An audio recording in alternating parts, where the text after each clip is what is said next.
ಧನುರ್ರಾಶಿ. ಈ ರಾಶಿಯವರಿಗೆ ತಂದೆಯ ಆರೋಗ್ಯದ ಚಿಂತೆ, ಮಾತೆಯ ಆರೋಗ್ಯದ ಚಿಂತೆ, ದಾಂಪತ್ಯದಲ್ಲಿ ಕೆಲವು ಸ್ವಲ್ಪ ಕಿರಿಕಿರಿ, ಆರೋಗ್ಯದ ದೋಷ, ಮಕ್ಕಳ ವಿಷಯದಲ್ಲಿ ಹೊಸ ಬದಲಾವಣೆಗಳನ್ನು ಅಥವಾ ಮಕ್ಕಳ ವಿದ್ಯಾಕ್ಷೇತ್ರಗಳನ್ನು ಬದಲಾಯಿಸಿಕೊಳ್ಳುವಂತಹ ಚಿಂತನೆಗಳು, ಸ್ವಲ್ಪ ಗೊಂದಲಪ್ರದವಾದಂತಹ ವಾತಾವರಣ ಧನುರಾಶಿಯವರಿಗೆ ಈ ದಿನ ಇದೆ. ವ್ಯಾಪಾರದಲ್ಲಿ ಅಷ್ಟೇನು ಶುಭಪ್ರದವಿಲ್ಲ. ರಾಜಕಾರಣಿಗಳಿಗೆ ಹೊಸ ಹೊಸ ಆಯಾಮವನ್ನು ಜೋಡಿಸಿಕೊಳ್ಳುವ ಅಧಿಕ ಪ್ರಯತ್ನಗಳುಂಟಾಗುವಂತಹ ಸಾಧ್ಯತೆ, ನಿದ್ರಾಭಂಗ ಯೋಗಾದಿಗಳುಂಟಾಗುವ ಸಾಧ್ಯತೆ ಇದೆ.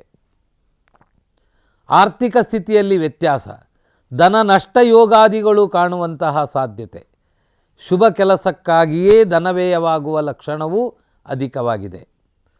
ತಾವು ಈ ದಿನ ದತ್ತಾತ್ರೇಯ ದೇವರ ಪ್ರಾರ್ಥನೆಯನ್ನು, ದುರ್ಗಾ ಪರಮೇಶ್ವರಿ ದೇವರ ಆರಾಧನೆಯನ್ನು ಮಾಡುವುದು ಒಳ್ಳೆಯದು. ಮಕರ ರಾಶಿ. ಮಾತಿನಲ್ಲಿ ಹಿಡಿತ ಇರಬೇಕು. ಕೆಲವು ಹಿರಿಯರ ವಿಚಾರದಲ್ಲಿ ಕೆಲವು ದುಃಖತಪ್ತ ವಾರ್ತೆಗಳು ಕೇಳುವ ಸಾಧ್ಯತೆ,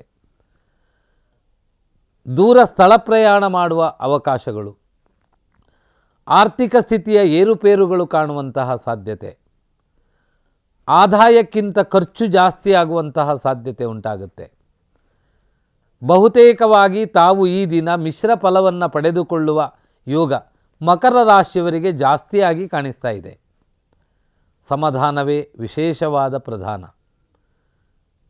ತಾವು ಈ ದಿನ ಮಾಡಬೇಕಾದ ದೇವತಾ ಆರಾಧನೆ, ಸುಬ್ರಹ್ಮಣ್ಯ ದೇವರ ಪ್ರಾರ್ಥನೆಯನ್ನು ಮಾಡಿ, ಹಾಗೆ ಶನಿದೇವರ ಆರಾಧನೆಯಿಂದ ಒಳ್ಳೆಯ ಫಲ ಪ್ರಾಪ್ತಿ.